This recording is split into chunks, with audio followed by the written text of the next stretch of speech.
विधानसभा के अंदर बुलाई थी और अध्यक्ष जी चाहते हैं कि सत्र जो है लंबा चले, लेकिन मुझे जो सरकार का रुख देख के ऐसा लगा कि सरकार फिर भागेगी 2-3 दिन के अंदर ही। इन लोगों की मंशा नहीं है कि यहाँ छात्रों के जो इश्यूज हैं उन पे चर्चा हो, यहाँ विद्यालयों की क्या स्थिति है उस पे चर्चा हो, परसुताओं की जो मौत हो रही है उन पे चर्चा हो, कानून व्यवस्था पे चर्चा हो, मंत्री और कलेक्टर लड़ रहे हैं इस पे चर्चा हो, किसान, महिला, मजदूर, दलित, एसटी, इन सब लोगों पे चर्चा हो।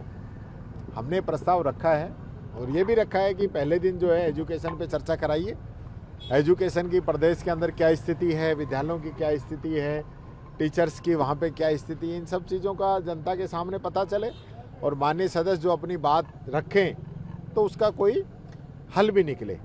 तो हमने ये सारी बातें कही है, लेकिन जैसा मुझे लग रहा है कि सरकार का तो एक ही एजेंडा है जो इनका आजकल चल नहीं रहा है कि यूसीसी कानून की बात करेंगे और उसको लेके बीच में भागने का इनका प्लान है और फिर ये वापस आगे, अब कह तो नवंबर की रहे हैं लेकिन मुझे तो नहीं लगता है कि नवंबर में भी वापस आएंगे, ये वापस बात वही फरवरी में जाएगी। तो ये जनता के इश्यूज़ पे चर्चा नहीं कराना चाहते हैं। इनके मंत्री जो है सक्षम नहीं है, जो जवाब दे सके विधानसभा के अंदर, हर बार फंसते हैं। उस फंसने से बचने के लिए ये विधानसभा का सत्र नहीं बुलाना चाहते हैं। सरकार फेल है, सरकार बात कर रही थी कि हमने 1.5 साल में इतना काम कर दिया जो 5 साल में नहीं कर पाए, पर इनकी पोल खुल गई है। अब 3 साल हो गए इनको, इनकी पोल खुल गई। अब ये कह ही नहीं पा रहे हैं कि हमने कितना काम किया, आजकल तो चर्चा ही बंद कर दी है। 5 साल बनाम 2 साल 1.5 साल का तो जुमला भूल गए हम। अब तो स्थिति ये है कि जयपुर जाम है, उस तक का समाधान इनके पास नहीं है। प्रदेश की तो बात ये जब करेंगे, तो ये सरकार हर मोर्चे पे फेल हो चुकी है। आज विधायक दल की बैठक है, हमारे सभी माननीय सदस्य उसके अंदर आएंगे। हम सब लोग चर्चा करेंगे कि सदन के अंदर किस प्रकार से मुद्दों को प्रायोरिटी देनी है, कौन सा मुद्दा पहले लेके चलना है और किस किस विषय पे हमें अपनी बात को रखना है, वो सारी रणनीति हम शाम को बैठ के तय करेंगे। रंधावा जी रहेंगे, हमारे प्रभारी जी शामिल होंगे। सर 2 दिन का मंथन चला, किस प्रकार क्या कहना चाहिए? 2 दिन से अभी मंथन चल रहा है और हमारे जो नेता और कार्यकर्ता और पदाधिकारी आए हैं, विधायक आए हैं, एमपी साहब आए हैं, तो ऐसा लग रहा है कि बहुत अच्छा माहौल है।